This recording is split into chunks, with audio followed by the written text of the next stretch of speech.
Hello guys, welcome back to our channel. നമ്മളിന്ന് കാണാൻ പോകുന്നത് മണി ഹേസ്റ്റ് സീസൺ 5 പാർട്ട് 1 അവസാനത്തതും അഞ്ചാമത്തതുള്ള എപ്പിസോഡാണ്. ഇതിന് തൊട്ട് മുമ്പുള്ള 4 എപ്പിസോഡുകൾ ഓൾറെഡി നമ്മുടെ ചാനൽ ചെയ്തിട്ടുണ്ട്. നിങ്ങൾ കണ്ടിട്ടില്ല എന്നുണ്ടെങ്കിൽ ഡിസ്ക്രിപ്ഷനിൽ ലിങ്ക് കൊടുത്തേക്കാം. അതുപോലെ തന്നെ ഈ ചാനൽ നിങ്ങൾ സബ്സ്ക്രൈബ് ചെയ്തിട്ടില്ല എന്നുണ്ടെങ്കിൽ അതുകൂടി ഒന്ന് പരിഗണനയിൽ വെക്കുക. നമുക്കപ്പോൾ വീഡിയോയിലോട്ട്. ടോക്കിയോയുടെ ഒരു ഫ്ലാഷ് ബാക്ക് കാണിച്ചുകൊണ്ടാണ് ഈ എപ്പിസോഡ് സ്റ്റാർട്ട് ചെയ്യുന്നത്. ടോക്കിയോയും റെനിനും ഒരു ബാങ്ക് ഹേസ് കഴിഞ്ഞ് അവിടുന്ന് ഓടി രക്ഷപ്പെടാൻ ശ്രമിച്ചുകൊണ്ടിരിക്കുകയാണ്. മുമ്പേ ടോക്കിയോയും പുറകെ റെനിനുമായിരുന്നു ഉണ്ടായിരുന്നത്. അവരുടെ പുറകെ പിന്തുടർന്ന് വന്ന അവിടെയുള്ള ഒരു സെക്യൂരിറ്റി റെനിനെ ഷൂട്ട് ചെയ്തിടുകയാണ്. ഇത് കണ്ട ടോക്കിയോ റെനിൻ്റെ അടുത്തേക്ക് ഓടി വരുന്നു. എന്നിട്ട് തൻ്റെ കയ്യിലുണ്ടായിരുന്ന ഒരു ഗൺ ഉപയോഗിച്ചിട്ട് ആ സെക്യൂരിറ്റിനെയും ഷൂട്ട് ചെയ്ത് കൊല്ലുന്നു. എന്നാൽ റെനിനെ അവിടെ വെച്ച് രക്ഷിക്കാൻ സാധിക്കുന്നില്ല. റെനിൻ അവിടെ വെച്ച് തന്നെ കൊല്ലപ്പെടുകയാണ്. റെനിൻ്റെ ബോഡി കെട്ടിപ്പിടിച്ച് ടോക്കിയോ കരഞ്ഞുകൊണ്ടിരിക്കുകയാണ്. പെട്ടെന്നാണ് അവിടേക്ക് പോലീസ് വരുന്നത്. മനസ്സില്ലാ മനസ്സോടെ ടോക്കിയോ റെനിൻ്റെ ബോഡി അവിടെ ഉപേക്ഷിച്ച് അവിടെ നിന്ന് ഓടി രക്ഷപ്പെടുകയാണ്. പോലീസും പിന്തുടർന്നുകൊണ്ടിരിക്കുകയാണ്. ഒരു ഘട്ടത്തിൽ വെച്ചിട്ട് പോലീസ് ടോക്കിയോനെ വളയുകയാണ്. എന്നാൽ തന്നെ പിന്തുടർന്ന് വന്ന 2 പോലീസുകാരെ ഗൺ പോയിന്റിൽ നിർത്തി അവരുടെ കാറിൽ തന്നെ ടോക്കിയോ വളരെ സാഹസികമായി അവിടെ നിന്ന് രക്ഷപ്പെടുകയാണ്. ഇത് ന്യൂസിൽ കണ്ടുകൊണ്ടിരിക്കുന്ന ബെർലിൻ പ്രൊഫസറെ വിളിച്ച് ടോക്കിയോനെ കാണിച്ചു കൊടുക്കുന്നു. ഇവൾ നമ്മുടെ കാര്യത്തിന് ഏറ്റവും കറക്റ്റ് ആയിട്ടുള്ള ആളാണെന്ന് പറയുന്നു. എന്നാൽ പ്രൊഫസർ ഇവളൊരു കൊലപാതകയാണ്, ഇവളെ പോലീസ് തിരഞ്ഞുകൊണ്ടിരിക്കുകയാണ്. ഇങ്ങനെ ഒരാളെ നമ്മുടെ ഹേസിൽ പങ്കെടുപ്പിക്കുകയാണെന്നുണ്ടെങ്കിൽ അത് നമുക്ക് അപകടമോ വരുത്തുള്ളൂ എന്ന് പറയുന്നു. എന്നാൽ ബെർലിൻ പറയുന്നത് ഏതൊരു സാഹചര്യത്തെയും അതിജീവിക്കാനുള്ള മെൻ്റൽ പവർ അവൾക്കുണ്ട്. അതുമാത്രമല്ല, അവൾക്കിനി നഷ്ടപ്പെടാൻ ഒന്നുമില്ല. അതുകൊണ്ട് തന്നെയാണ് ഇവൾ നമുക്ക് ഏറ്റവും ആപ്റ്റായിട്ടുള്ള ആളാണെന്ന് ഞാൻ പറയുന്നതെന്ന് പറയുന്നു. ഇതിനോട് പ്രൊഫസറും യോജിക്കുകയാണ്. അവിടെ നമുക്ക് ഉടനെ തന്നെ കണ്ടുപിടിക്കാമെന്ന് പറയുന്നു. അവിടുന്ന് കട്ട് ചെയ്ത് പിന്നെ നമ്മളെ ടോക്കിയോനാണ് കാണിക്കുന്നത്. ടോക്കിയോ പോലീസിൻ്റെ കയ്യിൽ നിന്നെല്ലാം രക്ഷപ്പെട്ട് ഇവർ താമസിച്ചുകൊണ്ടിരിക്കുന്ന സ്ഥലത്തേക്ക് വരികയാണ്. അത് കുറേ പഴയ കാറുകളും വാഹനങ്ങളും ഇട്ടിരിക്കുന്ന ഒരു സ്ഥലമാണ്. അവിടെയുള്ള ഒരു വാനിലാണ് ഇവർ താമസിച്ചുകൊണ്ടിരിക്കുന്നത്. ആ വാനിനുള്ളിൽ കയറിയ ഉടനെ തന്നെ ടോക്കിയോ പൊട്ടിക്കരയുകയാണ്. റെനിൻ്റെ ഓർമ്മകൾ അവളെ പിന്തുടർന്നുകൊണ്ടിരിക്കുകയാണ്. അവളൊരു ഭ്രാന്ത് പിടിച്ച അവസ്ഥയിലായിട്ട് മാറിക്കൊണ്ടിരിക്കുകയാണ്. അതിൽ നിന്ന് രക്ഷപ്പെടാൻ അവൾക്ക് സാധിക്കുന്നില്ല. അവിടെ നിന്ന് കട്ട് ചെയ്ത് നമ്മളെ കാണിക്കുന്നത് പ്രസന്റ് സീനാണ്. സഗാസ്കയും ടീമും പ്ലാൻ ചെയ്ത് പെലർമോനിയൻ ടീമിനെ 2ആയി വിഭജിക്കുകയാണ്. അതിൽ മനിലയും ഡെൻവറും ടോക്കിയോയും ഒരു സ്ഥലത്തും ബാക്കിയുള്ളവരെല്ലാം മറ്റൊരു സ്ഥലത്തുമായി കുടുങ്ങുന്നു. രക്ഷപ്പെടാനായി ടോക്കിയോയും മനിലയും ഡെൻവറും അവിടെയുള്ള ഒരു കിച്ചണിൽ കയറി ഒളിക്കുകയാണ്. മറ്റുള്ളവർ പുറത്തിറങ്ങാൻ പറ്റാത്ത രീതിയിൽ ട്രാപ്പായതുകൊണ്ട് തന്നെ ഇവരെ ആദ്യം ഫിനിഷ് ചെയ്യാനായിട്ട് സഗാസ്കയും ഗാന്ധിയും ടീമും അവരുടെ അടുത്തോട്ട് പോയിക്കൊണ്ടിരിക്കുകയാണ്. ഇത് മനസ്സിലാക്കിയ ടോക്കിയോ അവർക്ക് നേരെ ഫയർ ചെയ്യുകയാണ്. അവരും തിരിച്ച് ഫയർ ചെയ്യുന്നു. ഈ ഏറ്റുമുട്ടലിൽ ടോക്കിയോയും ടീമും ഒളിച്ചിരുന്ന ആ കിച്ചണിലെ ഡോറ് തകർന്നുകൊണ്ടിരിക്കുകയാണ്. അവർക്ക് അതിന് പകരം വെക്കാനായി എന്തെങ്കിലും ആവശ്യമായിരുന്നു. അപ്പോഴാണ് മനിലയുടെ ശ്രദ്ധയിൽ അവിടുത്തെ കിച്ചൺ കൗണ്ടറിന് മുകളിൽ കിടക്കുന്ന സ്ലാബ് പെടുന്നത്. മനിലയും ഡെൻവറും കൂടി ആ കിച്ചൺ കൗണ്ടറിന്റെ സ്ലാബ് ഇളക്കാൻ ശ്രമിച്ചുകൊണ്ടിരിക്കുകയാണ്. ഇതേ സമയം സഗാസ്ക തൻ്റെ ടീം മെമ്പറായ ലേഡിയോട് അവിടെയുള്ള ആ ഡോർ തകർക്കാൻ ആവശ്യപ്പെടുകയാണ്. അവൾ തൻ്റെ കയ്യിലിരിക്കുന്ന മെഷീൻ ഗൺ ഉപയോഗിച്ച് ആ ഡോറിലേക്ക് തുരുതുര ഫയർ ചെയ്യുന്നു. അതുകൊണ്ട് തന്നെ അവർക്ക് ആ സ്ലാബ് ഇളക്കാൻ സാധിക്കുന്നില്ല. രണ്ടും കൽപ്പിച്ച് മനിലയും ഡെൻവറും കൂടി ഒരുമിച്ച് ആ സ്ലാബ് പൊക്കുകയാണ്. എന്നാലും അവർക്കത് ആ ഡോറിലോട്ട് പിടിപ്പിക്കണമെന്നെങ്കിൽ ഒരാളുടെ കൂടെ സഹായം ആവശ്യമായിരുന്നു. എന്നാൽ ടോക്കിയോക്ക് ആ ഫയറിങ് നടക്കുന്നതിൻ്റെ ഇടക്കൂടെ അവരുടെ അടുത്ത് ചെല്ലാൻ പറ്റില്ലായിരുന്നു. അപ്പോഴാണ് ടോക്കിയോ ഒരു ബുദ്ധി പ്രയോഗിക്കുന്നത്. അവിടെയുള്ള ഒരു ചിക്കനകത്ത് ഗ്രനേഡ് വെച്ചിട്ട് ഇവർക്ക് നേരെ എറിയുകയാണ്. ഈ ഗ്രനേഡ് വന്ന് വീഴുന്നത് കണ്ട ഉടനെ തന്നെ അവർ പല വഴിക്ക് ഓടുകയാണ്. ഈ ഒരു സമയം ഉപയോഗിച്ചിട്ട് അവർ 3 പേരും കൂടി ആ സ്ലാബ് ആ ഡോറിന് പകരം അവിടെ ഫിറ്റ് ചെയ്ത് വെക്കുന്നു. ഗ്രനേഡ് വന്ന് വീണെങ്കിലും സഗാസ്കയുടെ ടീമിൽ ഒരു ബോംബ് സ്പെഷ്യലിസ്റ്റ് ഉണ്ട്. ആളൊരു അരവട്ടനാണെന്നുണ്ടെങ്കിലും ആ ബോംബ് പൊട്ടിത്തെറിക്കാതെ അതിന്റെ പിന്ന് കറക്റ്റായിട്ട് തിരിച്ചു വെച്ചിട്ട് അവനത് ഒഴിവാക്കുകയാണ്. ഇതേ സമയം സഗാസ്ക മറ്റൊരു കാര്യം ചെയ്യുന്നുണ്ട്. തൻ്റെ പുറത്തുള്ള സ്ക്വാഡിനെ വിളിച്ചിട്ട് അവർ കിച്ചണിലാണ് നിൽക്കുന്നത്. എപ്പോഴെങ്കിലും കറക്റ്റ് എയിം കിട്ടുകയാണെന്നുണ്ടെങ്കിൽ ഫയർ ചെയ്യാൻ വേണ്ടിയിട്ട് സ്നൈപ്പറുകളെ തയ്യാറാക്കി നിർത്തുന്നുണ്ട്. ഗാന്ധിയെ ചോദിക്കുന്നുണ്ട് സഗാസ്ക എടുത്ത് എന്താണ് ഇനി നമ്മുടെ പ്ലാൻ എന്ന്. അപ്പം സഗാസ്ക പറയുന്നത് നമുക്കിവരെ നേരെ അറ്റാക്ക് ചെയ്യാൻ പറ്റില്ല, ഇവരുടെ സൈഡിലുള്ള വാൾ പൊളിച്ച് ഇവരെ പാൻട്രി വഴി നമുക്ക് അറ്റാക്ക് ചെയ്യാമെന്ന് പറയുന്നത്. അപ്പോൾ ഗാന്ധി പറയുന്നുണ്ട് അതിന് 10 മിനിറ്റിന് മേളിലെടുക്കും. ഈ സമയം കൊണ്ട് ചിലപ്പോൾ പെലർമോൻ ടീമും പുറത്ത് വരികയാണെന്നുണ്ടെങ്കിൽ നമുക്ക് പിടിച്ചിരിക്കാൻ പറ്റില്ല, നമുക്ക് നേരെ എന്നെ കയറി അറ്റാക്ക് ചെയ്യാമെന്ന് പറയുന്നുണ്ട്. ഇതെല്ലാം ടോക്കിയോ കേട്ടുകൊണ്ട് നിൽക്കുകയാണ് കേട്ടോ.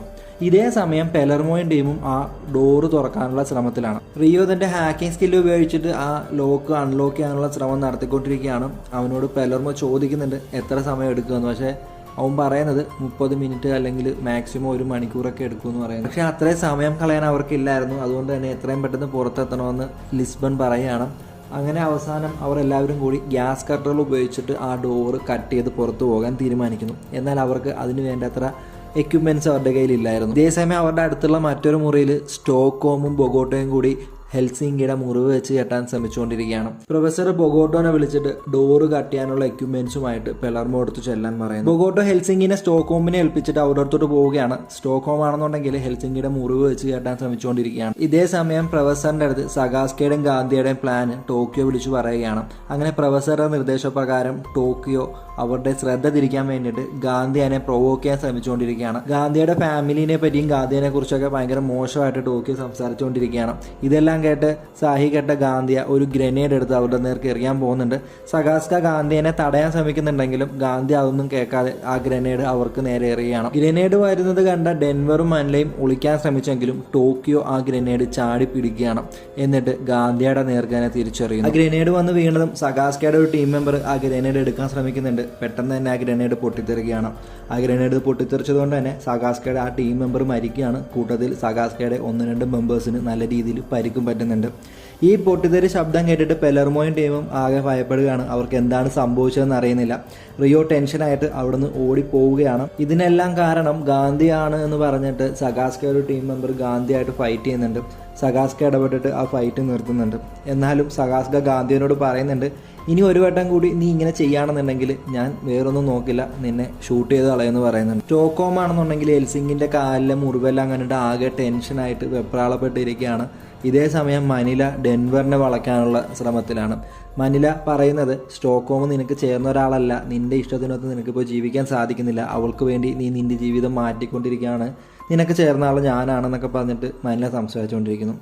പെട്ടെന്ന് അവിടെ നിന്ന് കട്ട് ചെയ്ത് പിന്നെ നമ്മളെ കാണിക്കുന്നത് ടോക്കിയോയുടെ ഒരു ഫ്ലാഷ് ബാക്ക് ആണ്. സീസൺ 1 പ്രൊഫസർ ടോക്കിയോനെ റിക്രൂട്ട് ചെയ്ത് കാറിൽ കയറ്റി കൊണ്ടുപോയതിന് ശേഷമുള്ള കുറച്ച് സീനുകളാണ് നമ്മളെ കാണിക്കുന്നത്. അവർ നേരെ പോകുന്നത് പ്രൊഫസർ അന്ന് താമസിച്ചുകൊണ്ടിരുന്ന വീട്ടിലോട്ടാണ്.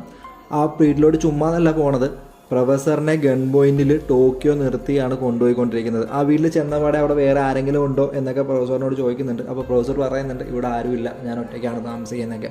ആ സമയത്ത് അവരുടെ ടേബിളിൽ കുറേ ആളുകളുടെ ഫോട്ടോയും ഡീറ്റെയിൽസും ഒക്കെ ഇരിക്കുന്നതിന് ടോക്കിയോ ചോദിക്കുന്നുണ്ട്. അപ്പോൾ പ്രൊഫസർ പറയുന്നുണ്ട് ഇത് നിന്നെ പോലെയുള്ള കുറേ ആളുകൾ നമ്മുടെ പ്ലാനിന് വേണ്ടിയിട്ട് റിക്രൂട്ട് ചെയ്യാൻ വേണ്ടി വെച്ചിരിക്കുകയാണ്, അതിൽ ആദ്യത്തെ റിക്രൂട്ട്മെൻറ്റ് നീ ആയിരുന്നു എന്ന് പറയുന്നുണ്ട്. പ്രൊഫസർ ടോക്കിയോ പറയുന്നത് 2.4 മില്യൺ ഒന്നും ആർക്കും കൊള്ളയടിക്കാനൊന്നും സാധിക്കില്ല, അതൊക്കെ വെറും ആഗ്രഹങ്ങൾ മാത്രമേ നടക്കുകയുള്ളൂ, അല്ലാതൊക്കെ പ്രാക്ടിക്കലായിട്ട് ഒരിക്കലും നടക്കില്ല എന്ന് പറയുന്നു. പ്രൊഫസർ ടോക്കിയോട് തിരിച്ചു പറയുന്നത് നീ ഒരു പ്ലാൻ ഇല്ലാതെ ബാങ്ക് കൊള്ളയടിക്കാൻ പോയത് കൊണ്ടാണ് നിനക്ക് അങ്ങനെ സംഭവിച്ചത്, ഇത് ഒരുപാട് നാളത്തെ പ്ലാനുകളുടെ ഫലമായിട്ടാണ് ഈ ഒരു സംഭവം ഉണ്ടായിട്ടുള്ളത്, അതുകൊണ്ട് തന്നെ അതൊരിക്കലും പിഴക്കില്ല എന്ന് പറയുന്നുണ്ട്.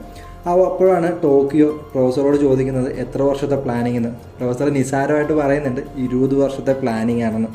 ഇത് കേട്ട് കുറച്ച് നേരം ടോക്കിയോ ഒന്ന് അമ്പരന്ന് നിൽക്കുന്നുണ്ട്. അതിനുശേഷം ടോക്കിയോ പറയുന്നുണ്ട് എനിക്കിതൊന്നും പറ്റില്ല, ഞാൻ പോവാണ് എന്നൊക്കെ പറയുന്നുണ്ട്. പ്രൊഫസർ ടോക്കിയോയോട് പോകാനും പറയുന്നുണ്ട്. എന്നാൽ എന്തുകൊണ്ടോ ടോക്കിയോ അവിടെ നിന്ന് പോകുന്നില്ല. അതിനുശേഷം പിന്നെയും നമ്മളെ കാണിക്കുന്നത് കറണ്ട് സീനാണ്.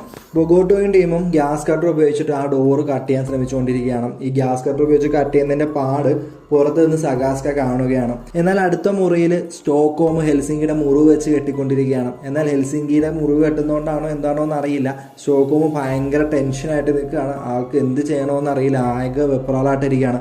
പെട്ടെന്നാണ് റിയോ അവിടെ വന്നിട്ട് ജാക്ക് ഹാമർ ചോദിക്കുന്നത്.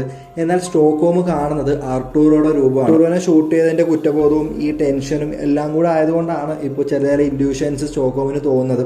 പെട്ടെന്ന് തന്നെ സ്റ്റോക്ക്ഹോം റിയാലിറ്റിയിലോട്ട് വരുന്നുണ്ടെങ്കിലും ആ ഒരു ടെൻഷനിൽ നിന്ന് വിട്ടുമാറാൻ സ്റ്റോക്ക്ഹോമിന് സാധിക്കുന്നില്ല. റിയോ ജാക്ക് ഹാമർ എവിടെ ഉണ്ടെന്ന് ചോദിക്കുന്നുണ്ടെങ്കിലും സ്റ്റോക്ക്ഹോമിന് അതിന് മറുപടിയൊന്നും പറയാൻ സാധിക്കുന്നില്ല. എന്നിട്ട് ഹെൽസിങ്കി പറഞ്ഞു കൊടുക്കുന്നുണ്ട് എവിടെയായിരിക്കുന്നത്. അങ്ങനെ ആ ജാക്ക് ഹാമർ എടുത്തുകൊണ്ട് റിയോ അപ്പുറത്തെ മുറിയിലോട്ട് പോവുകയാണ്. ഹെൽസിങ്കി സ്റ്റോക്ക്ഹോമിനോട് പറയുന്നുണ്ട് തനിക്ക് വേദന സഹിക്കാൻ പറ്റുന്നില്ല, തന്നെ മോർഫിൻ ഇഞ്ചെക്ട് ചെയ്യുന്നൊക്കെ പറയുന്നുണ്ട്. അങ്ങനെ വെപ്രാളപ്പെട്ട് മോർഫിൻ ഇഞ്ചെക്ട് ചെയ്യാണ്. എന്നാൽ ഒരു മോർഫിൻ എടുത്ത് സ്റ്റോക്ക്ഹോം തൻ്റെ പോക്കറ്റിൽ ഇടുന്നുണ്ട്. ഇതേ സമയം റിയോ അപ്പുറത്തെ മുറിയിൽ മാപ്പ് നോക്കി കറക്റ്റായിട്ട് കിച്ചൻ്റെ അടിയിലുള്ള റൂമിൻ്റെ അടിയിൽ വരികയാണ്. വന്നിട്ട് ആ ജാക്ക് ഹാമർ ഉപയോഗിച്ചിട്ട് ആ റൂമിൻ്റെ റൂഫ് പൊളിച്ചുകൊണ്ടിരിക്കുകയാണ്. ഇതേ സമയം സ്റ്റോക്ക്ഹോം ടെൻഷൻ സഹിക്കാനാവാതെ അപ്പുറത്തെ മുറിയിൽ പോയിരുന്നിട്ട് മോർഫിൻ ഇഞ്ചെക്ട് ചെയ്യാണ് തൻ്റെ ശരീരത്തിലോട്ട്. മോർഫിൻ ഇഞ്ചെക്ട് ചെയ്തതുകൊണ്ട് തന്നെ അവൾ ആകെ ഒരു മരവിച്ച അവസ്ഥയിൽ അവിടെ കിടക്കുകയാണ്. ഇതേ സമയം പെലർമോയും ടീമും ഗ്യാസ് കട്ടർ ഉപയോഗിച്ചിട്ട് ഡോറ് കട്ട് ചെയ്തുകൊണ്ടിരിക്കുകയാണ്. അവരുടെ ഓരോരോ ഗ്യാസ് കട്ടറായിട്ട് തീർന്നുകൊണ്ടിരിക്കുകയാണ്. അങ്ങനെ അവിടെയും ഇവിടെയൊക്കെ ആയിട്ട് ഓരോരോ സംഭവങ്ങൾ നടന്നുകൊണ്ടിരിക്കുകയാണ്. ഇതിൻ്റെ ഇടയ്ക്ക് പ്രൊഫസറിൻ്റെ അവിടെ നിന്ന് കുട്ടിയുടെ കരച്ചിൽ കേൾക്കുകയാണ് ഇവരെല്ലാവരും. എന്താണ് സംഭവം എന്ന് പ്രൊഫസറോട് ചോദിക്കുമ്പോഴാണ് പ്രൊഫസർ പറയുന്നത് അലീഷ്യ പ്രസവിച്ചു, അതൊരു പെൺകുട്ടിയായിരുന്നു എന്നൊക്കെ. മാത്രമല്ല ആ പെൺകുട്ടിക്ക് അവിടെ പേരുകൾ ചടങ്ങൊക്കെ നടന്നുകൊണ്ടിരിക്കുകയാണ്. ഓരോരുത്തരും ഓരോ പേര് പറയുന്നു. മാർഷൽ ഒരു പേര് പറയുന്നു, ദിസ്പൺ ഒരു പേര് പറയുന്നു, അവസാനം വിക്ടോറിയ എന്ന് പറയുന്ന ഒരു പേര് ആ കൊച്ചിനിടുകയാണ്. അതിനുശേഷം അലീഷ്യ ബാത്റൂമിലോട്ട് പോവുകയാണ്. ബാത്റൂമിൽ ചെന്നിട്ട് അവിടെ ആകെ തപ്പി നോക്കി അവിടെ നിന്ന് ഒരു കട്ടറിൻ്റെ കഷ്ണം കിട്ടുകയാണ്. അത് തൻ്റെ കയ്യിൽ ഒളിപ്പിച്ചു വെക്കുന്നുണ്ട്. എന്താണ് അലീഷ്യയുടെ ഉദ്ദേശമെന്ന് ഇപ്പോഴും നമുക്ക് മനസ്സിലായിട്ടില്ല. ഇതേ സമയം സഗാസ്കയുടെ ടീം മെമ്പേഴ്സ് ആ കിച്ചൺ സൈഡിലുള്ള വോള് ഡ്രില്ല് ചെയ്ത് അവിടെ ബോംബ് സെറ്റ് ചെയ്യാനുള്ള ശ്രമങ്ങൾ നടത്തിക്കൊണ്ടിരിക്കുകയാണ്. അവിടെ ബോംബ് സെറ്റ് ചെയ്ത് ആ വോള് തകർത്ത് അതുവഴിയാണ് ഇവർ അറ്റാക്ക് ചെയ്യാൻ അവർ തീരുമാനിച്ചു വെച്ചിരിക്കുന്നത്. ഈ ഡ്രില്ല് ചെയ്യുന്ന സൗണ്ട് കേട്ടിട്ട് ഡെൻവറും ടോക്കിയോയും കൂടെ അങ്ങോട്ട് ചെല്ലുകയാണ്. അപ്പുറത്ത് ആൾ നിൽക്കുന്നു എന്ന് ഉറപ്പാക്കിയ ടോക്കിയോ തൻ്റെ ഗണ്ണെടുത്തിട്ട് അവിടെയുള്ള ഒരു ഹോളിലൂടെ അപ്പുറത്ത് നിൽക്കുന്ന ആളുടെ കാലിൽ ഷൂട്ട് ചെയ്യാണ്. ഈ സൗണ്ട് കേട്ട ഉടനെ തന്നെ സഗാസ്ക എന്ത് ചെയ്യുന്നത് വെച്ച് കഴിഞ്ഞാൽ അവിടെ റെഡി ആയിട്ട് നിൽക്കുന്ന സ്നൈപ്പേഴ്സിനോട് ഇവരെ ഷൂട്ട് ചെയ്യാൻ പറയുന്നു. കറക്റ്റ് എയിമിൽ ഇവരെ കിട്ടിയതുകൊണ്ട് തന്നെ അവർ തുരുതുര ഫയർ ചെയ്യുകയാണ്. ടോക്കിയോയുടെ ശരീരത്ത് 5ഓളം ബുള്ളറ്റുകൾ തറയ്ക്കുകയാണ്. ടോക്കിയോയുടെ 2 കാലിലും കയ്യിലും തോളിലും എല്ലാം ബുള്ളറ്റുകൾ തറയ്ക്കുന്നു. ടോക്കിയോ വീഴുകയാണ്. എങ്ങനെയോ ഡെൻവർ ടോക്കിയോ അവിടെ നിന്ന് വലിച്ച് രക്ഷപ്പെടുത്തുന്നുണ്ട്. ഇതേ സമയം ഗ്യാസ് കട്ടർ തീർന്നത് കൊണ്ട് തന്നെ ഡോറ് ഇടിച്ച് തകർക്കാനാണ് പെലർമോയിൻ ടീം ശ്രമിച്ചുകൊണ്ടിരിക്കുന്നത്. സഗാസ്ക ആണെന്നുണ്ടെങ്കിൽ തൻ്റെ സ്ക്വാഡിനെ ഉപയോഗിച്ചിട്ട് ആ വോള് തകർക്കാൻ ബോംബ് സെറ്റ് ചെയ്യാൻ പറഞ്ഞു വിടുന്നു. ടോക്കിയോക്ക് വെടികൊണ്ട കാര്യം ഡെൻവർ പ്രൊഫസറെ വിളിച്ചു പറയുകയാണ്. പ്രൊഫസർ അവരോട് പറയുന്നുണ്ട് ഏത് നിമിഷവും സഗാസ്കൻ ടീം അകത്തോട്ട് വരും, അതുകൊണ്ട് തന്നെ ഒരു ഫയറിംഗ് പൊസിഷനിൽ കവർ തയ്യാറാക്കാൻ പറയുന്നുണ്ട്. അതനുസരിച്ച് ഡെൻവർ അവിടെ ബാരിക്കേഡുകൾ തയ്യാറാക്കുന്നുണ്ട്. ഇതേ സമയം മയക്കത്തിൽ നിന്നുണർന്ന സ്റ്റോക്ക്ഹോം അവിടെ ഒരു വശത്തായിട്ട് മുകളിലുള്ള സൗണ്ട് കേൾക്കുന്നു. അവൾ അങ്ങോട്ട് ചെന്ന് നോക്കുകയാണ്. അവിടെ ചെറിയൊരു ഡോർ ഉണ്ടായിരുന്നു. അത് തുറന്ന് നോക്കുമ്പോഴാണ് ലിഫ്റ്റ് പോലുള്ള ഒരു സംഭവം മുകളിലത്തെ റൂമുമായി താഴെ റൂമിനെ കണക്ട് ചെയ്യുന്നുണ്ട്. അവൾ നോക്കിക്കൊണ്ടിരിക്കുമ്പോഴാണ് പെട്ടെന്ന് അവിടെ അപ്രോഡോയുടെ രൂപം കണ്ട് അവൾ പേടിച്ച് പിന്നോട്ട് വീഴുകയാണ്. മോർഫിന്റെ ഡോസ് വിട്ടു പോകാത്തത് കൊണ്ട് തന്നെ സ്റ്റോക്ക്ഹോം ചെറിയ മയക്കത്തിലാണ്. എന്നിരുന്നാലും തനിക്ക് പറ്റുന്ന രീതിയിൽ ഡെൻവറെ വിളിച്ച് ആ ഡോറിന്റെ കാര്യം പറയുന്നു. ആ ഡെൻവർ ആ ഡോറ് പരിശോധിക്കുകയാണ്. എന്നാൽ താഴത്തെ എത്തണമെന്നുണ്ടെങ്കിൽ 6 നിലയോളം ഹൈറ്റിൽ നിന്ന് താഴത്തോട്ട് പോകണമായിരുന്നു. അത് ടോക്കിയോക്ക് ഒരിക്കലും സാധ്യമല്ലായിരുന്നു. ടോക്കിയോയുടെ ശരീരത്തും കയ്യിലുമെല്ലാം ബുള്ളറ്റ് കൊണ്ടതുകൊണ്ട് തന്നെ ടോക്കിയോക്ക് കയറിൽ തൂങ്ങി താഴത്തോട്ട് പോകാൻ സാധിക്കില്ലായിരുന്നു. ഇത് മനസ്സിലാക്കിയ ടോക്കിയോ ഡെൻവറോടും മൈലിനോടും അവിടുന്ന് പെട്ടെന്ന് രക്ഷപ്പെടാൻ പറയുന്നത്. അപ്പുറത്ത് സഗാസ്ക തൻ്റെ ടീം മെമ്പേഴ്സിനെ എല്ലാം റെഡിയാക്കി നിർത്തുകയാണ്. കൂട്ടത്തിൽ ഒരാളെ മാത്രമേ കൊണ്ടുപോകുന്നില്ല. ടോക്കിയോ കാലിൽ വെടിവെച്ച ഒരു സോൾജിയർ ഉണ്ടായിരുന്നു. അയാൾക്ക് അങ്ങോട്ട് കൊണ്ടുപോകുന്നതിന് പകരം അവിടെ ഇരുത്തിയിട്ട് പെലർമോയിൻ ടീമും ആ ഡോർ തകർന്ന് പുറത്തോട്ട് വന്നു കഴിഞ്ഞാൽ ആരെയാണേലും ഷൂട്ട് ചെയ്തോളാൻ പറഞ്ഞിട്ട് അവിടുന്ന് സഗാസ്ക പോവുകയാണ്. പെലർമോയിൻ ടീമും അവർക്ക് മാക്സിമം പറ്റുന്ന രീതിയിൽ ആ ഡോർ തകർക്കാൻ ശ്രമിച്ചുകൊണ്ടിരിക്കുകയാണ്. ഇപ്പോഴത്തെ റിയോയും അതുപോലെ തന്നെ ആ റൂഫ് ടോപ്പ് തകർത്തുകൊണ്ടിരിക്കുകയാണ്. ഇവിടെയാണെന്നുണ്ടെങ്കിൽ സഗാസ്കയുടെ ടീം അവിടെ ബോംബ് സെറ്റ് ചെയ്തുകൊണ്ടിരിക്കുന്നു. അവസാനം ടോക്കിയോ ഡെൻവറിനെയും മന്നയും ഒരുവിധം പറഞ്ഞ് സമ്മതിപ്പിച്ച് അവിടെ നിന്ന് ഇറക്കി വിടുകയാണ്. എന്നാലും ഡെൻവർ തിരിച്ചു വന്ന് ടോക്കിയോ എടുത്തുകൊണ്ട് പോകാനൊക്കെ ശ്രമിക്കുന്നുണ്ട്. ടോക്കിയോ അവരോട് പറയുന്നുണ്ട്, നിങ്ങൾ പെട്ടെന്ന് താഴെ ചെന്നിട്ട് എനിക്ക് ചാടാൻ പാകത്തിന് എന്തെങ്കിലും താഴെ തയ്യാറാക്കി വെക്ക്, ഞാൻ വരാം എന്നൊക്കെ പറയുന്നുണ്ട്. അത് ഒരിക്കലും നടക്കാത്ത സംഭവമാണെങ്കിൽ പോലും അവരെ അവിടെ നിന്ന് പറഞ്ഞു വിടാൻ വേണ്ടിയിട്ടാണ് ടോക്കിയോ ഇതൊക്കെ പറയുന്നത്. അങ്ങനെ ഡെൻവറും മല്ലയും ആ ഹോളിലൂടെ താഴത്തോട്ട് ഇറങ്ങുകയാണ്. ഇതേ സമയം റിയോ അവിടെ ഒരു ചെറിയൊരു ഹോൾ ഉണ്ടാക്കിയിരുന്നു. ആ ഹോളിലൂടെ ടോക്കിയോനെ കാണുകയാണ്. ടോക്കിയോ തൻ്റെ കൈ റിയോയുടെ കൈയോട് ചേർത്ത് പിടിച്ച് ഭയങ്കര ഇമോഷണൽ ആയിട്ടുള്ള കുറച്ച് സീനൊക്കെയാണത്. നല്ല സംസാരിക്കുന്നുണ്ട്. ഞാൻ വന്നിട്ടുണ്ട്, ഞാൻ ഈ ഹോള് പെട്ടെന്ന് വലുതാക്കാം, നമുക്ക് ഇവിടെ നിന്ന് രക്ഷപ്പെടാമെന്നൊക്കെ റിയോ പറയുന്നുണ്ട്. അപ്പോഴേക്കും തന്നെ അവിടെ അവർ ബോംബ് ബ്ലാസ്റ്റ് ചെയ്തിരുന്നു. ആ ഹോള് തകർത്ത് ആർമി അകത്തോട്ട് കയറുന്നു. ടോക്കിയോ റിയോയുടെ കൈ വിട്ടിട്ട് അവിടെ ഫയറിംഗ് പൊസിഷനിലോട്ട് പോകാൻ ആർമി അകത്തോട്ട് വരുന്നു. ടോക്കിയോ അവർക്കെതിരെ ഫയർ ചെയ്തുകൊണ്ടിരിക്കുകയാണ്. ഇതേ സമയം മല്ലയും ഡെൻവറും താഴത്തെത്തിയിരുന്നു. റിയോ ആണെന്നുണ്ടെങ്കിൽ ഒട്ടും തന്നെ സമയം പാഴാക്കാതെ ആ ഹോള് വലുതാക്കാനുള്ള ശ്രമം നടത്തിക്കൊണ്ടിരിക്കുകയാണ്. ഇപ്പുറത്താണെന്നുണ്ടെങ്കിൽ പെലർമോയിൻ ടീമും ആ ഡോർ തകർക്കാനുള്ള ശ്രമം അവിടെ നടത്തിക്കൊണ്ടിരിക്കുന്നു.